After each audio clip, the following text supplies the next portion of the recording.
Jack Morrison wiped the grease from his hands and stared at the massive alien warship above him. The metal hull stretched so far he could barely see where it ended. For 3 years he had been fixing these ships. For 3 years he had been a slave. The Vakrians had come to Earth in 2344.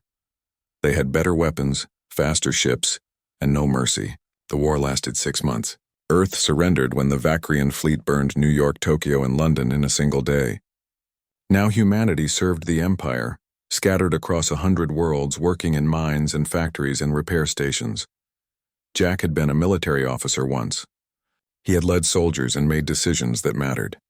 Now he crawled through maintenance tunnels, fixing machines he barely understood, taking orders from aliens who treated him like dirt. Human. "Move faster!" The Vakrian overseer's voice cracked like a whip. The alien stood on 2 legs like a human, but that was where the similarity ended. Its skin was gray and scaled, its eyes were yellow and cold, and its mouth was full of sharp teeth. "The fleet commander wants this ship ready in 2 hours. Jack climbed down from the scaffold. His back ached and his hands were cut from sharp metal edges. He was 42 years old and felt like 60. "The power coupling is damaged. It needs replacement parts, then find parts. Steal them from another ship if you must. I do not care." The overseer leaned closer. Its breath smelled like rotting meat. "If this ship is not ready, you will spend a week in the punishment cells. Understand?" Jack nodded. He had been to the punishment cells before. 3 days in total darkness with no food. He had no wish to return. "I understand." The overseer walked away, barking orders at other human workers. Jack watched it go, feeling the familiar anger burn in his chest. He swallowed it down. Anger was dangerous. Anger got people killed. He climbed back up to the engine section and started working again. His crew was scattered throughout the station, all doing the same desperate labor. Kate Sullivan was in the weapons bay, trying to repair alien cannons with tools designed for human hands. Ben Carter was in the command center, translating tactical data that the Vakrians were too lazy to read themselves. They were all prisoners wearing work clothes instead of chains. Station Arcturus 7 hung in orbit around a dead moon. 200 humans lived here along with 5,000 Vakrians. The station's only purpose was to service the war fleet. Ships came in damaged from border skirmishes and humans fixed them. Then the ships left and new broken ones arrived. The cycle never ended. Jack finished reconnecting the power coupling and tested it. The engine hummed to life, vibrating the scaffold beneath his feet. Good enough. It would work for another few months before failing again. Nothing he fixed lasted long because they never gave him the right materials or enough time. He climbed down and found Kate waiting for him. She looked tired. Her blonde hair was tied back and her face was smudged with oil. She had been an engineer at MIT before the invasion. Now she repaired alien death machines. "We need to talk," she said quietly. "Somewhere private." They walked to a storage room far from the main corridors. Jack checked to make sure no Vakrians were watching. "What is it?" Kate pulled out a small data pad, one she had smuggled from a Vakrian officer's quarters. "I intercepted a communication this morning. The fleet is mobilizing. Something big is happening." "The Vakrians are always fighting someone," Jack said. "What makes this different?" "This." Kate activated the pad. Images appeared showing massive organic ships, twisted and dark like nightmares. "They're called the Zathran. They're moving through Vakrian space, consuming everything. 3 star systems have gone silent in the past month." Jack stared at the images. The Zathran ships looked alive, pulsing with dark energy. "The Vakrians can't stop them?" "That's the interesting part." Kate scrolled through the data. Every battle report shows the same thing. Vakrian weapons barely scratch them. Their bio-armor absorbs energy weapons and deflects kinetic rounds. The fleet is losing badly. "So what does this mean for us?" Kate's eyes were sharp. "It means the Vakrians are scared. Really scared. And when they're scared, they make mistakes." She showed him another document. "Look at this fleet deployment order. They're pulling ships away from human colonies and positioning them around Vakrian core worlds. They're abandoning us." Jack felt his blood run cold. "If the Zathran reach the colonies, we're all dead. 20 million humans live in the outer systems. The Vakrians are going to let them die." They stood in silence for a moment. Jack wanted to punch the wall, to scream, to do something, but he had learned to control himself. "Does Ryan know?" Kate nodded. Ryan Hayes ran the resistance cell on the station. It was a small group. Barely 24 people, but they collected information and passed messages between human communities. They had been planning something for months, waiting for the right opportunity. "He's calling a meeting tonight," Kate said. "Everyone who matters will be there." That evening, Jack made his way to the lower maintenance level. It was the oldest part of the station, full of broken equipment and forgotten storage units. Perfect for secret meetings. 12 people were already there when he arrived. Ryan stood at the center, his face grim. "The situation has changed," Ryan began without preamble. "The Zathran threat is real, and it's coming fast. The Vakrians are preparing to sacrifice us to save themselves." Angry murmurs spread through the group. Ryan held up his hand. "But this gives us an opportunity. For the first time since the invasion, the Vakrians need us more than we need them." "What are you saying?" asked Ben Carter. "I'm saying we bargain. We have something they want. Knowledge, experience, human ingenuity." Ryan's eyes swept across the room. "The Vakrians are rigid thinkers. They follow doctrine and hierarchy. But humans adapt. We improvise. We survive against impossible odds." Jack spoke up. "You want to help them? After everything they've done to us?" "I want to use them," Ryan corrected. "We help them defeat the Zathran, but in exchange we get our freedom. Full independence for Earth. Release of all human colonies. Recognition as equals, not slaves." "They'll never agree," someone said. "They will when they're desperate enough." Ryan looked at Kate. "Show them." Kate pulled out the data pad and displayed the battle reports. The images told a clear story. The Vakrian Empire was dying. Fleet after fleet had been destroyed. Worlds had been evacuated. The Zathran were unstoppable. "We have about 3 weeks," Kate said. "Maybe less. When the Zathran reach the core systems, the Vakrians will either accept our help or face extinction." Jack studied the faces around him. They were all tired, all angry, all desperate for something better than the lives they had. This was a gamble. But it was a gamble worth taking. "What do you need from us?" he asked Ryan. "Prepare. Study everything you can about Vakrian weapons and tactics. Think about how humans would fight this war differently, and when the time comes, be ready to prove that we're not slaves. We're soldiers. And we're the only chance they have." The meeting ended and people scattered back to their quarters. Jack walked with Kate through the empty corridors. Above them, through the station's windows, the Vakrian fleet hung in space like metal stars. Those ships had conquered Earth. Now they might be humanity's only shield against something worse. "Do you think we can do this?" Kate asked quietly. Jack thought about his old life, about the soldiers he had commanded, about the Earth he had tried to defend. He thought about 3 years of slavery and humiliation. He thought about 20 million humans waiting to die in the outer colonies. "We have to," he said, "because if we don't, nobody will." The alarm screamed through Station Arcturus 7 at dawn. Jack rolled out of his bunk and grabbed his work uniform. Other humans stumbled into the corridor, confused and frightened. Alarms usually meant inspections or punishments.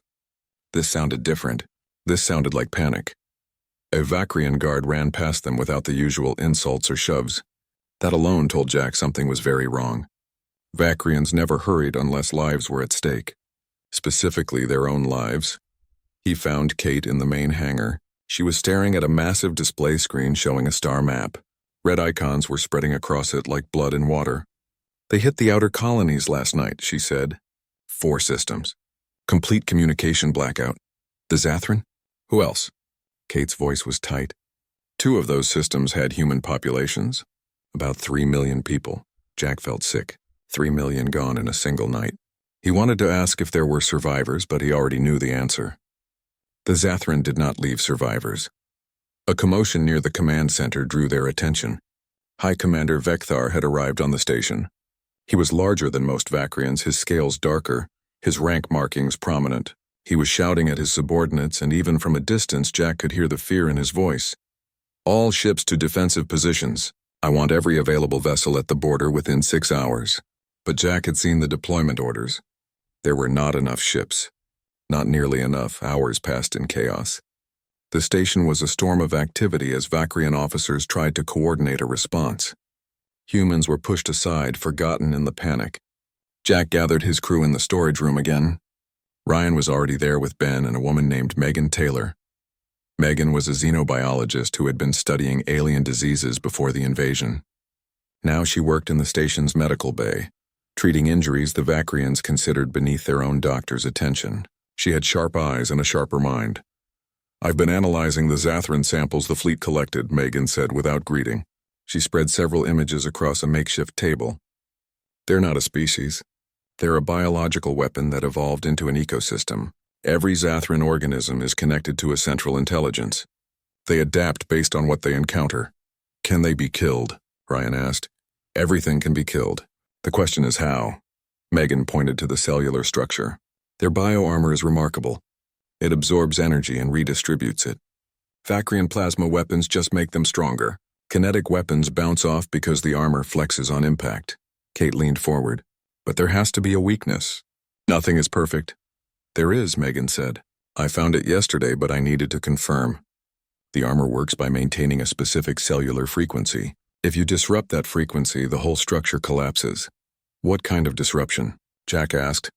"Electromagnetic pulses at a very specific wavelength. The problem is Vacrian weapons can't generate it. Their technology works on different principles." Kate's eyes lit up.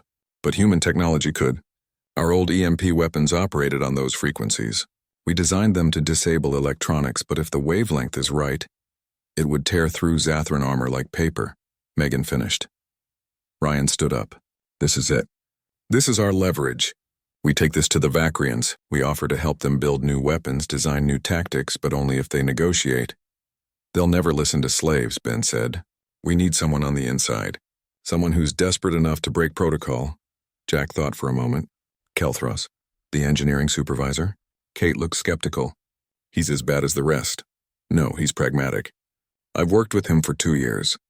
He cares about results, not politics. If we can convince him, he can take it to Vekthar." It took Jack 3 hours to find Kelthros. The Vacrian was in his office, surrounded by reports and looking exhausted. When Jack entered, Kelthros snarled. "What do you want, human?" "I have no time for maintenance issues." "I have information about the Zathran," Jack said quickly. "Information that could save the fleet." Kelthros's yellow eyes narrowed. "Speak." Jack explained Megan's findings. He kept it simple, avoiding technical language that might confuse or bore the Vacrian. When he mentioned the electromagnetic frequency, Kelthros went very still. "You are certain of this?" "We are. The female human who works in medical, Megan Taylor, she's a xenobiologist. She found the weakness. And we have engineers who can build weapons to exploit it. Vacrian scientists have studied the Zathran for weeks. Why would humans find what they could not?" Jack chose his words carefully. "Because you look for complicated solutions. Humans look for simple ones. Our species survived by adapting, by finding weaknesses in stronger enemies. We're good at it." Kelthros was silent for a long moment. Then he stood. "Come with me. Bring your scientists. If you are lying, I will throw you out an airlock myself." 20 minutes later, Jack, Kate, and Megan stood in the command center before High Commander Vekthar. The Vacrian commander looked at them with obvious disgust.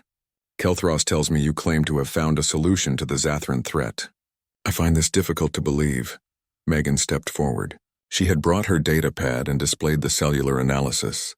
The Zathran bioarmor maintains cohesion through synchronized cellular vibration. Disrupt the frequency and the armor fails. We can do it with modified electromagnetic weapons. Vekthar studied the data. "Our scientists have seen these structures. They found nothing. Because they were looking for biological vulnerabilities," Kate said. "We approached it as an engineering problem. The armor is like a bridge. It's strong against certain forces but vulnerable to resonance." "And you can build such a weapon?" "Yes," Kate said firmly. "We can modify existing Vacrian ship systems to generate the right frequency. It will take time and resources, but it's possible." Vekthar's scales rippled, a sign of agitation. "Why should I trust humans?" "You would prefer to see the Empire fall." Ryan had been standing quietly at the back. Now he spoke up. "Because if the Empire falls, humanity dies with it. The Zathran don't care about politics. They consume everything. We help you survive, or we all die together." "And what do you want in return?" Vekthar asked. His tone suggested he already knew freedom, Ryan said. "Full independence for Earth. Release of all human colonies. A seat at the Galactic Council. We help you win this war and you treat us as equals, not slaves." The command center went silent. Several Vacrian officers looked outraged. One started to object, but Vekthar raised a hand. "You ask for much, we offer more. Human tactical expertise, innovation, adaptability, things your empire has forgotten in centuries of dominance. Vecthar stared at Ryan for a long time. Outside the windows, the Vakrian fleet floated in space, powerful and impressive. But Jack knew what the commander was thinking. That fleet had lost every battle against the Zathran. Power meant nothing if you could not use it effectively. Finally, Vecthar spoke. I will grant you resources and limited authority. You will work with our engineers to develop these weapons. If they prove effective, we will discuss terms. That is all I can offer now. It was not freedom, but it was a start. Ryan nodded. Agreed. The meeting ended. As they left the command center, Ben pulled Jack aside. Do you think they'll honor any agreement? Not willingly, Jack said. But if we make ourselves essential, they won't have a choice. Over the next week, the station transformed. Kate worked with Vakrian engineers, teaching them principles of electromagnetic disruption. The Vakrians were slow to understand at first, their minds locked into familiar patterns. But gradually they began to see the possibilities. Megan continued studying Zathran biology, finding more weaknesses. The creatures had a communication network that could be jammed. Their swarm tactics relied on coordination that could be disrupted. Every discovery was another tool for survival. Ben and Ryan worked on tactical analysis.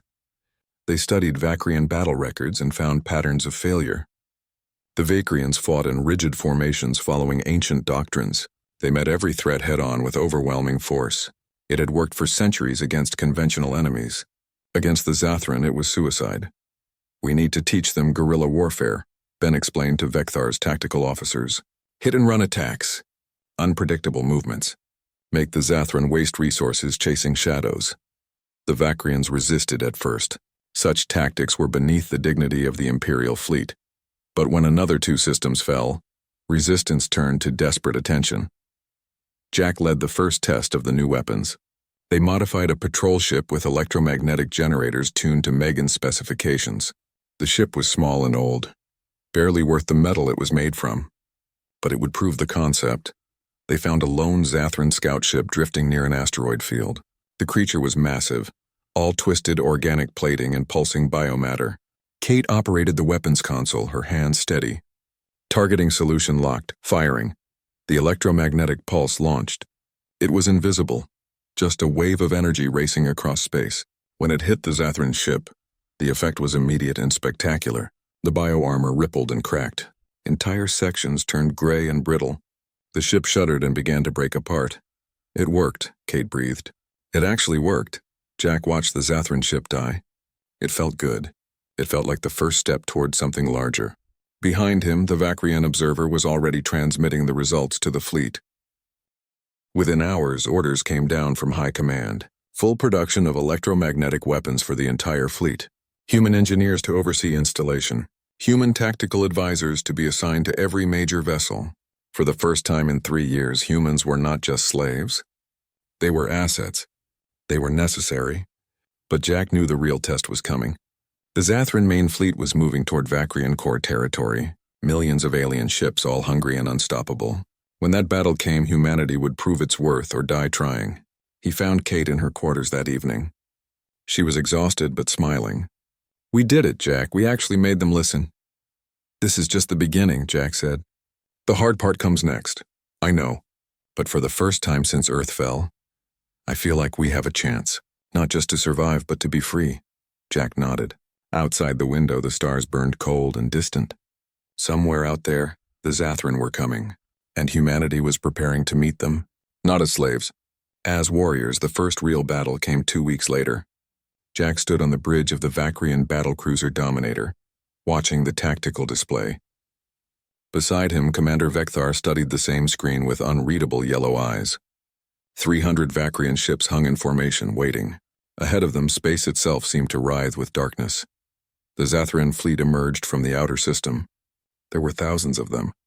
Organic ships of every size pulsing with alien life, moving in perfect synchronization. They looked like a plague spreading across the stars. All ships hold formation, Vecthar commanded.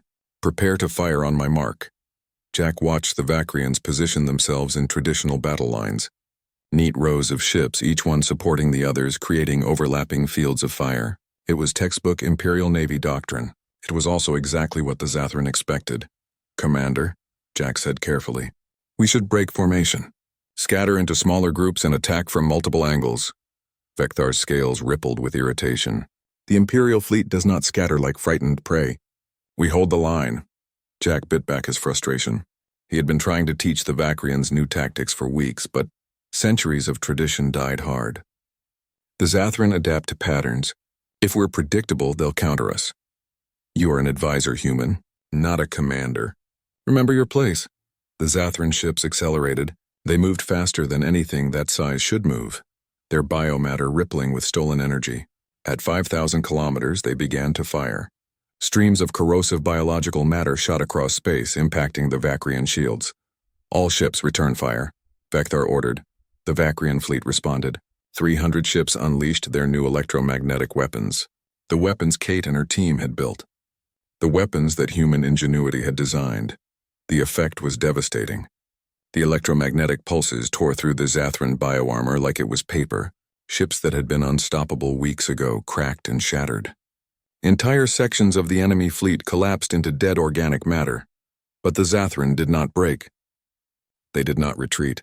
They kept coming, adapting their formation, flowing around the defensive line like water around a stone. "They're flanking us," Jack warned. Left and right formations, Vekthar saw it too. Defensive wings intercept. Maintain formation integrity. The Vakrian ships moved to counter, but they were too slow. The Zathran were already inside the defensive perimeter, their ships swarming over the outer vessels. 3 Vakrian cruisers died in the first minutes, torn apart by biological weapons that ate through their hulls. Jack made a decision. He opened a direct channel to Kate, who was on another ship. "Kate, get your captain to break formation. Take 5 ships and hit their left flank from below. Vekthar will be furious. Let him be furious. Do it." Kate convinced her captain, a young Vakrian named Drell, who had been more open to human advice. 6 ships broke from the main formation and dove under the battle plane. They came up beneath the Zathran left flank and fired everything they had. The Zathran, focused on the main formation, were caught by surprise. 20 enemy ships died before they could react. The survivors turned to face the new threat, pulling resources away from the primary attack. On another ship, Danny Park saw the opening Kate had created. Danny was a pilot, one of the few humans who had been allowed to fly Vakrian fighters. He was young, barely 25, but he had instincts that made older pilots jealous. "Squadron, follow me," Danny transmitted. He led 12 fighters through the gap Kate had opened, straight into the heart of the Zathran formation. The fighters were tiny compared to the capital ships, fast and agile. They danced between the organic hulls, firing precision strikes at critical points. The Zathran tried to swat them like insects, but Danny was too quick. He had grown up playing combat simulators, had trained his reflexes for years. Now all that practice became deadly reality. His squadron destroyed 5 Zathran ships in 3 minutes. Back on the Dominator, Vekthar watched the tactical display with growing amazement. The humans were winning, not through superior firepower or stronger shields, but through chaos and unpredictability. The Zathran could not adapt fast enough. "All ships," Vekthar commanded, his voice carrying new respect. "Break formation. Engage at will. Use human tactics." The Vakrian fleet scattered. 300 ships became 30 independent squadrons, each one moving unpredictably, striking from unexpected angles. The Zathran swarm, so perfect in its coordination, began to fragment. Jack allowed himself a small smile. They were learning. The battle lasted 6 hours. By the end, the Zathran fleet was destroyed. 800 enemy ships had been reduced to floating organic debris. The Vakrian fleet had lost 42 vessels. 42 too many, but far better than the massacres of previous battles. When it was over, Vekthar turned to Jack. "You were right, human. About the tactics. About everything. We need to move faster," Jack said. "Share these tactics with every ship in the fleet. Train your officers to think flexibly. The Zathran will adapt to what we did today. We need to adapt faster." Vekthar nodded slowly. "I will authorize it." News of the victory spread quickly. Humans across Vakrian space heard that their people had helped win a major battle. Morale improved. Hope, that dangerous thing, began to grow. But Jack knew the war was far from over. The Zathran had thousands of systems, millions of ships. The battle they had won was just a skirmish compared to what was coming. He was right. 3 days later, intelligence arrived from the Deep Space Scouts. The main Zathran fleet was coming. Not hundreds of ships, tens of thousands, all converging on the Vakrian homeworld. An emergency council was called. Jack, Kate, Ryan, Ben, and Megan were brought before the Imperial High Council. It was the first time humans had stood in the council chambers as anything other than servants. The enemy will reach our homeworld in 12 days, High Counselor Vectress announced. The ancient Vakrian looked tired. Our fleet cannot hold against such numbers. We estimate 70% casualties even with your new weapons. Then we don't fight them head-on, Ben said. He had been studying Zathran behavior patterns for weeks. We need to understand what they want. What drives them? Megan stepped forward. I think I know. The Zathran aren't just destroying, they're consuming. They take biomass, energy, and knowledge from everything they encounter. They're learning from you. That's why they keep getting stronger. So how do we stop them from learning? Asked Vecthar. We don't, Ryan said. We teach them the wrong lessons. We feed them false information. Make them adapt in ways that weaken them instead of strengthen them. The Vakrians looked confused. It was a human concept, deception on a strategic scale. The Empire had always valued direct confrontation. Trickery was beneath them, Jack explained. We set traps. Make them think certain tactics work when they don't. Let them capture a few of our ships, but those ships have modified systems that will give false data. We program them to be vulnerable in specific ways. The Zathran study the ships, adapt to exploit those vulnerabilities. But when they try to use that knowledge against the main fleet, it fails.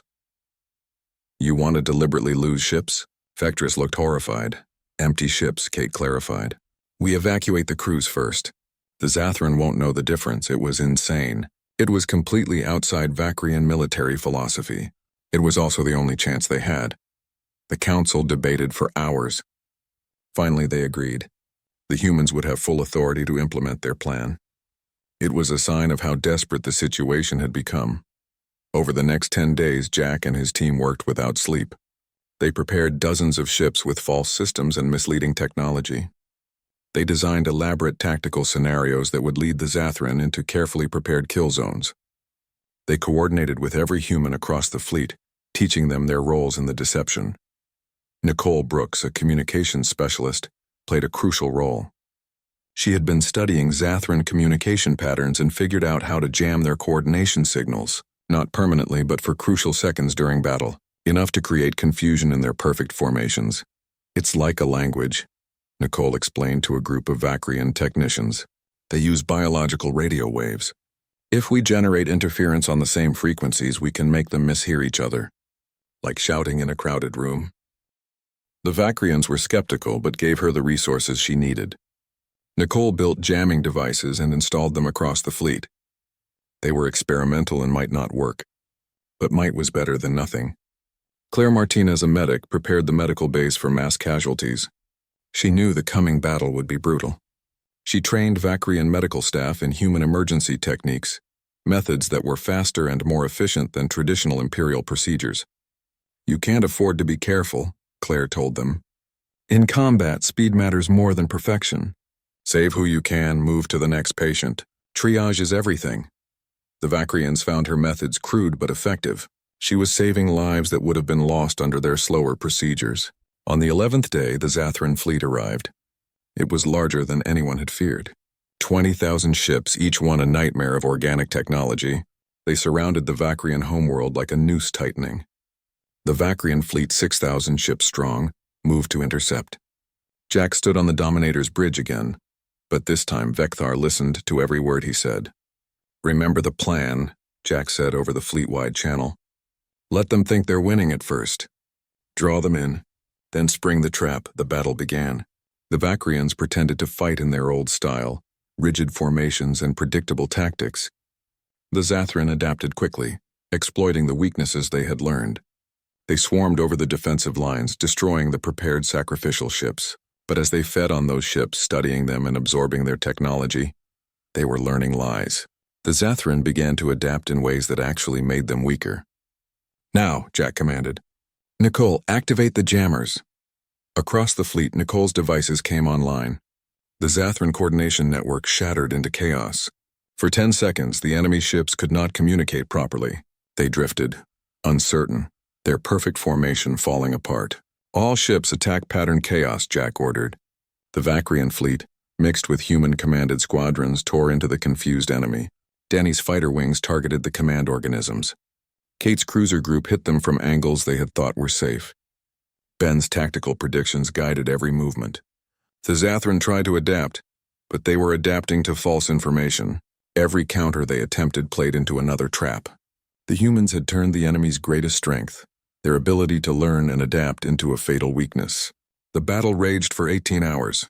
When it ended, the Zathran fleet was shattered. 10,000 ships destroyed. The survivors fled into deep space, their coordination broken, their confidence shattered. The Vakrian homeworld was saved. 5 billion lives had been spared, and humanity had proven beyond any doubt that they were not slaves. They were the reason the Empire still existed. Jack collapsed in his quarters after the battle, exhausted beyond measure. Kate found him there hours later.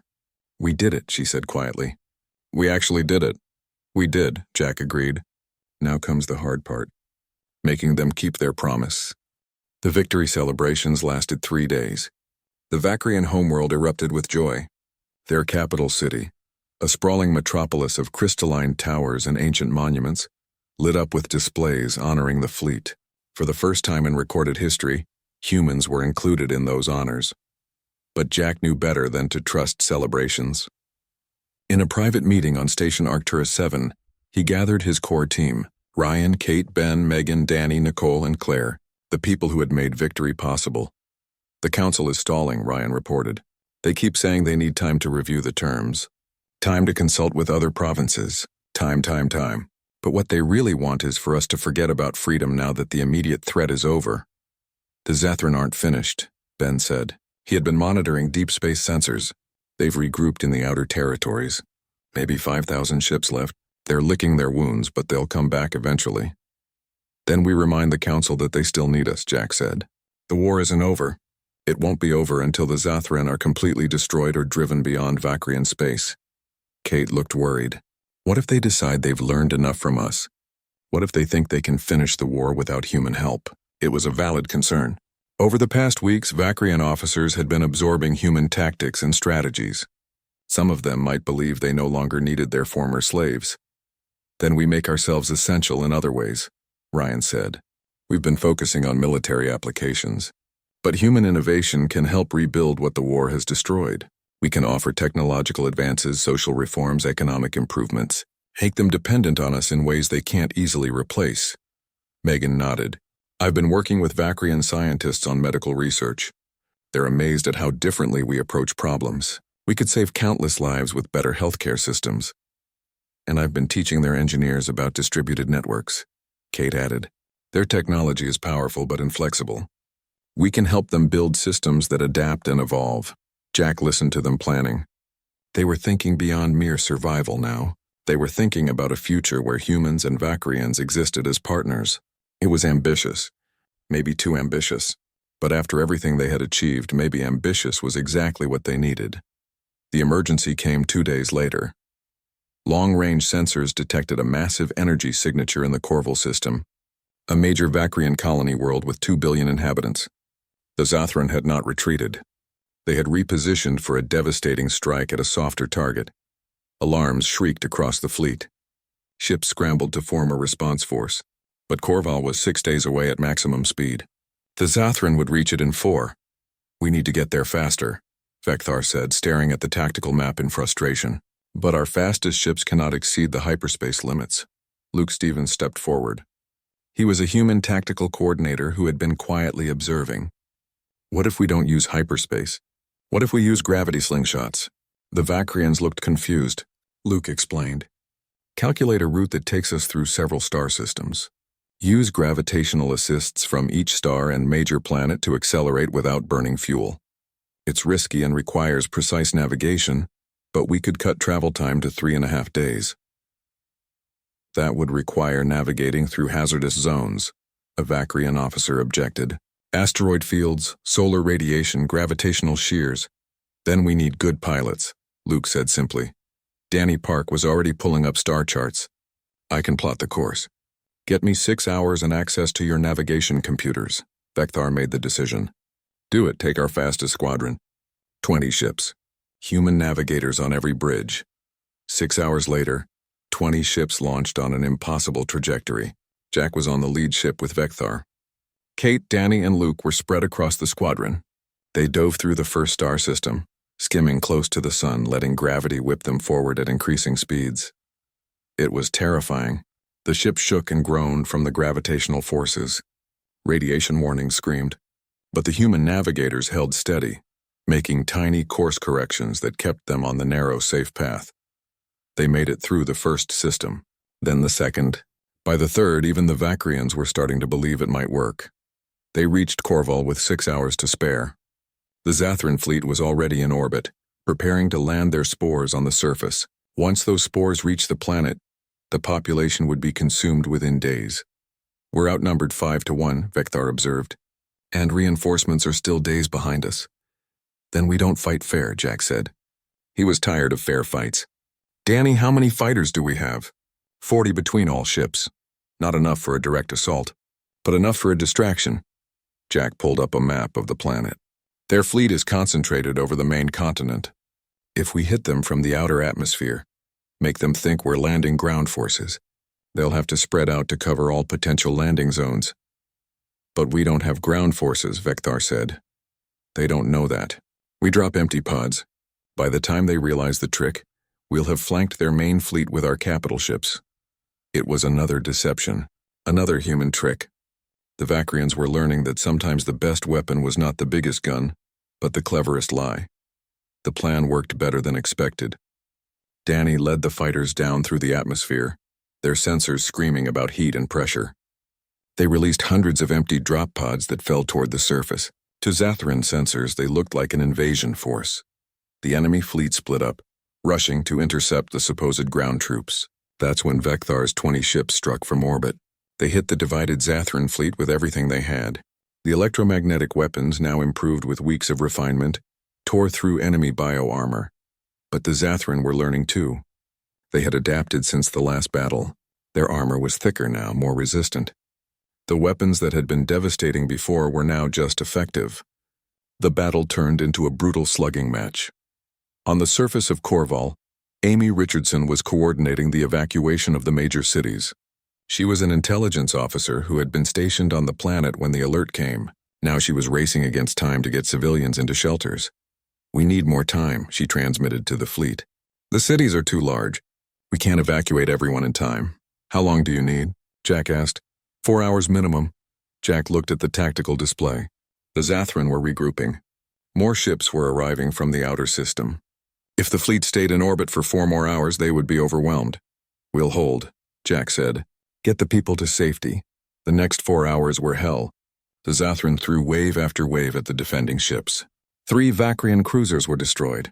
5 more were badly damaged. Human casualties mounted. Claire worked frantically in the medical bay, treating injuries faster than they came in. Danny's fighter squadron was down to 20 birds. They had been flying continuous sorties for hours, returning only long enough to rearm. Danny himself had taken damage. His left wing was scorched, and his targeting system was flickering. But he kept flying. On the ground, Amy coordinated with local authorities. Millions of Vakrian civilians were being moved into underground shelters. The irony was not lost on her. Humans who had been treated as less than citizens were now risking their lives to save Vakrian families. One evacuation center was under direct threat. Zathran spores had penetrated the atmosphere and were landing nearby. Amy grabbed a rifle from a fallen guard and organized a defensive line. 20 humans and 50 Vakrians, holding the shelter entrance while refugees fled inside. The Zathran ground forms were horrifying. They looked like nightmares made flesh, all teeth and claws and acid. They moved fast and felt no fear. Amy's small force cut them down with steady fire, but more kept coming. This is Unit 7, Amy transmitted. We're being overrun. Need immediate support. Luke heard her call from orbit. He was coordinating the defense grid, but he had no resources to spare. Every ship was engaged. Every fighter was committed. Amy, you're on your own. Hold as long as you can. Amy laughed grimly. Roger that. Tell Jack we gave them hell. But help came from an unexpected source. A Vakrian armored unit that had been defending another sector heard the call. They diverted their forces and arrived just as Amy's defenses were about to break. Together, humans and Vakrians held the line. In orbit, the main fleet was at its breaking point. Vekthar's flagship had lost shields. Kate's cruiser was venting atmosphere. Danny's fighter had been hit 3 times and was barely holding together. All evacuation centers report secure.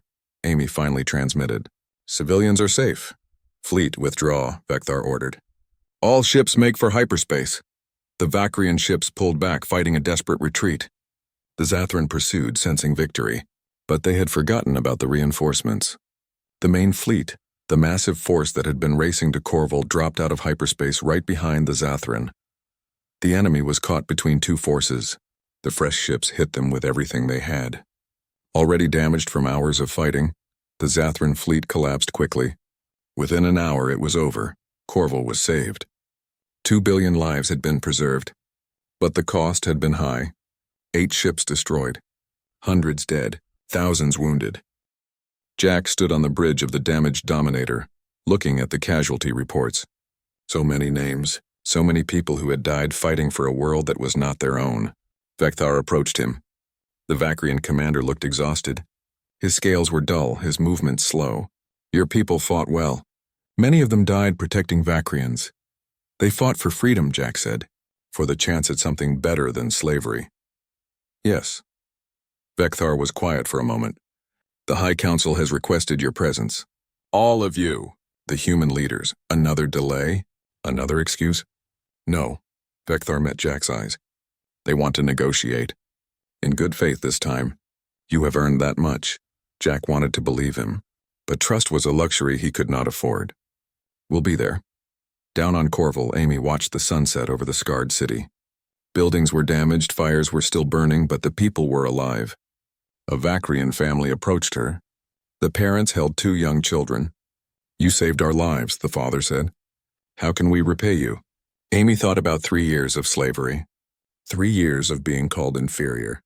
3 years of watching her people suffer. She thought about the humans who had died today, fighting for aliens who had once despised them. Help us be free, she said simply. That's all we want. The Vakrian father nodded slowly. We will try. I promise. It was a small moment. One family, one promise, but it gave Amy hope. Maybe things really could change. Maybe this war, as terrible as it was, could forge something new, something better. In orbit, the fleet began the long process of repairs. Humans and Vakrians worked side by side, welding hull plates and fixing broken systems. There was still mistrust, still prejudice, but there was also a growing respect. They had bled together. They had fought together. They had saved each other's lives. The road to freedom was long and uncertain, but for the first time since Earth had fallen, it looked possible. Not inevitable, not guaranteed, but possible. And possible was enough. The Imperial Council chamber was older than human civilization. Its walls were carved from a single piece of crystalline stone that had taken centuries to shape. 12 high counselors sat on elevated platforms looking down on the chamber floor. For 1,000 years they had decided the fate of countless species. Today they would decide the fate of their own empire. Jack walked into the chamber with his team. Ryan, Kate, Ben, Megan, Danny, Nicole, Claire, Luke, and Amy. 9 humans who represented millions. They wore simple clothes, not the formal robes of ambassadors. They had not come to beg. They had come to claim what they had earned. High Counselor Vectress spoke first. The ancient Vakrian's voice was weary but respectful. We have called this session to address the matter of human status within the Empire. Commander Jack Morrison, you and your people have served the Empire well in this crisis. Some on this council believe that service has earned you consideration. Some? Ryan said. Not all? A younger counselor, his scales bright with aggression, stood up. I oppose any change to the current arrangement. Humans are subjects of the Empire. They always have been. Granting them independence sets a dangerous precedent. Other species will demand the same. Let them, Jack said calmly, if they've earned it. You did not earn anything, the counselor snapped. You were allowed to help. Given resources and authority, you should be grateful for that opportunity. Kate laughed. It was a sharp, bitter sound. Allowed? We were slaves. You worked us until we broke. You treated us like animals. The only reason you let us help is because you were dying and had no choice. Careful, human, the counselor warned. Or what? Kate stepped forward. You'll punish us? Put us back in chains? Good luck fighting the Zathran without us. Vekthar, who had been standing quietly at the side, spoke up. The human speaks truth. Without their innovation, their tactics, their courage, the Empire would have fallen. The Zathran would be consuming our homeworld right now. We owe them more than our gratitude. We owe them our lives. Commander Vekthar's sentiment is noted, Vectress said. But the question remains. What exactly are we offering? Ryan produced a document. It was written in both human and Vakrian script. Full independence for Earth and all human colony worlds. Immediate release of all human workers from Imperial service. Reparations for damages done during the conquest. Recognition of humanity as a sovereign species with full diplomatic rights. A seat on the Galactic Council. And most importantly, a mutual defense treaty. We help you finish the war with the Zathran. In return, you help us rebuild what you destroyed. You ask for everything, another counselor said. We gave everything, Ben replied. 800 humans died in the last battle alone. Thousands more in the battles before that. How many Vakrian lives did we save? Can you even count them? The chamber fell silent.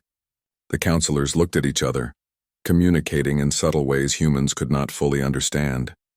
Finally, Vectress spoke again. The council will deliberate. You will have your answer by dawn. They were dismissed. Jack and his team were given quarters in the council complex. It was luxurious compared to their usual accommodations. Soft beds, good food, windows overlooking the city. It felt like a cage made of silk. They're going to refuse, Danny said. He was staring out the window at the city lights. Or offer us something less than we asked for. Something we'll have to fight over for decades. Maybe, Jack said. But we've come this far. That night, Jack could not sleep. He wandered the halls of the complex, thinking about the journey that had brought them here. 3 years ago, he had been fixing alien ships and taking orders from overseers who barely saw him as sentient. Now he was negotiating the future of his entire species. He found Kate on a balcony looking at the stars. Couldn't sleep either? She asked. Too much thinking. We might actually do this, Jack. We might actually be free. If they agree. Even if they don't, we've changed things. Humans across the Empire know what happened. They know we fought back. They know we're not helpless. That matters, Jack nodded. She was right.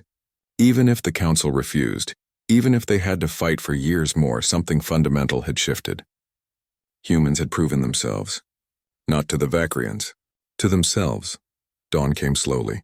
The city woke up, millions of Vakrians starting another day. How many of them knew that in this building, the future was being decided? How many cared? The council reconvened at sunrise. Jack and his team returned to the chamber.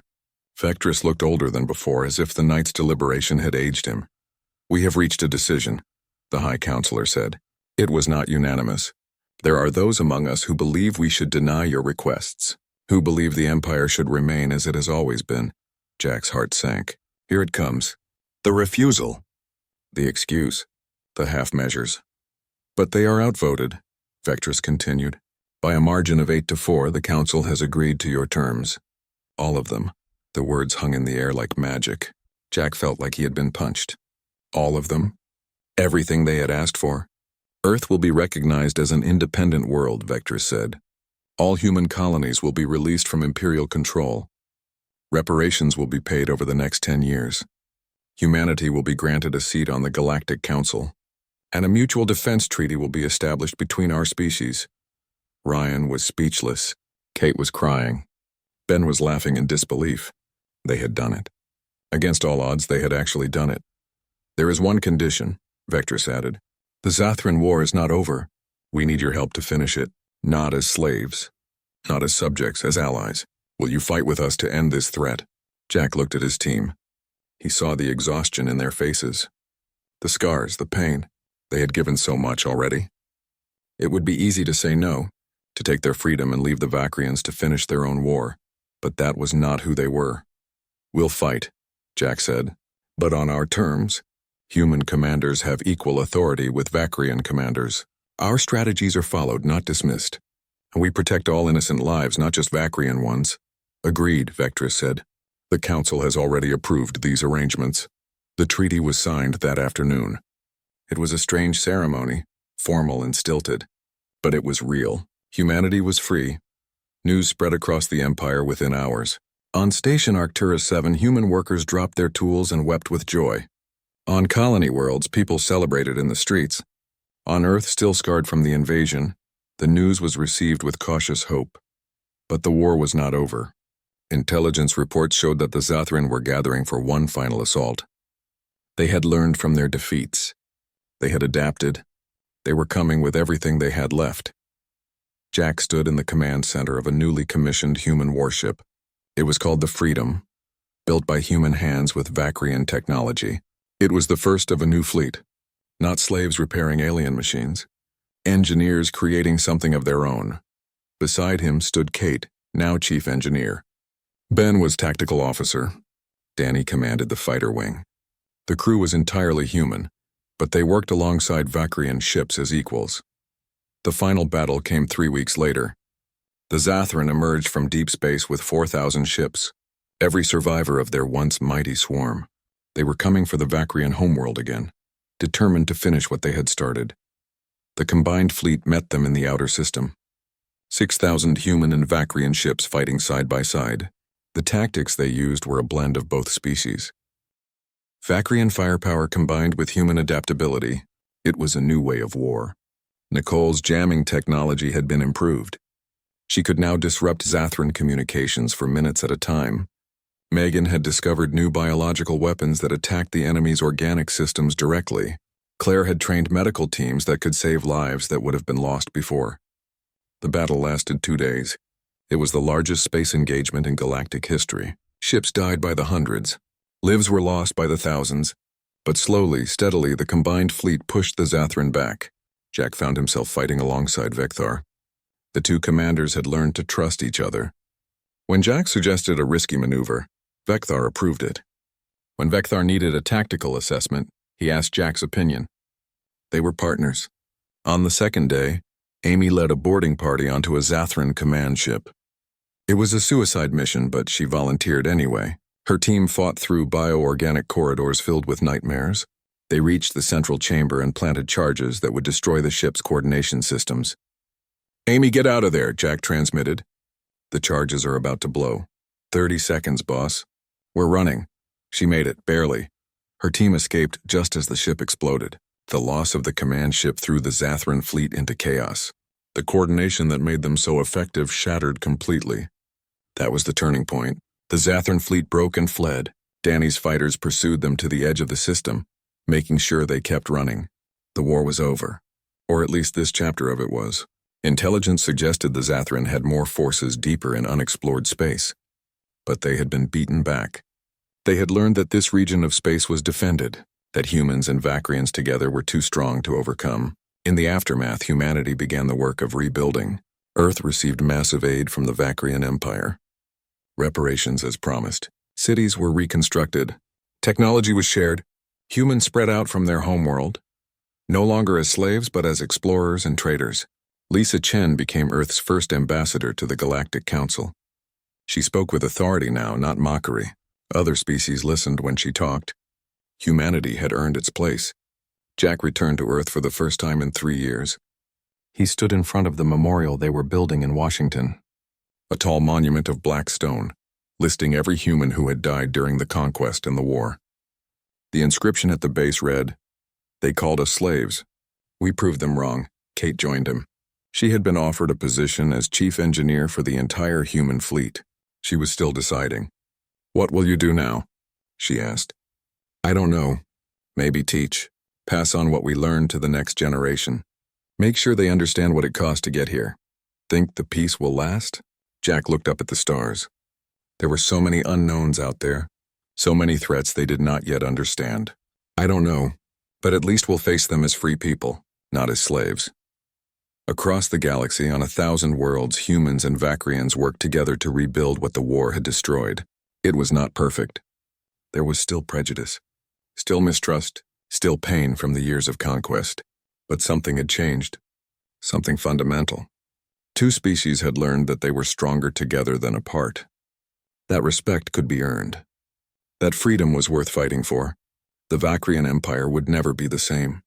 The arrogance that had defined it for millennia had been tempered by the realization that smaller, weaker species could teach them things they did not know. That innovation mattered more than tradition, that allies were more valuable than subjects, and humanity had learned that they could survive anything, that they could adapt to the worst circumstances and emerge stronger. That being underestimated was sometimes an advantage.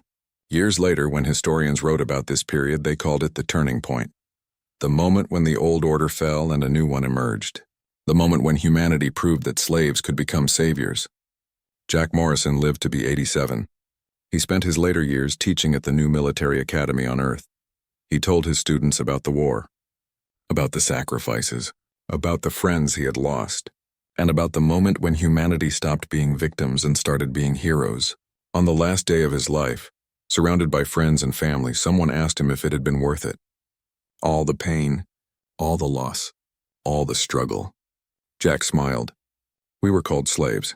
We crushed their foes. We became free. Yes, it was worth it. Those were his final words.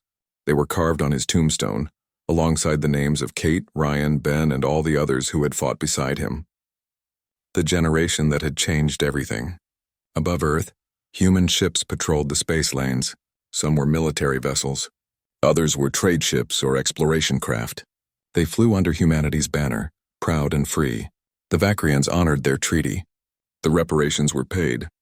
The alliance held strong. Together, the two species explored new worlds, faced new threats, and built a future neither could have achieved alone. And on quiet nights, when veterans gathered to remember those days, they would raise a glass and speak the old toast, the words that had sustained them through the darkest times. They called us slaves. We proved them wrong. And all across the galaxy, free humans raised their glasses in return and said, "Never again,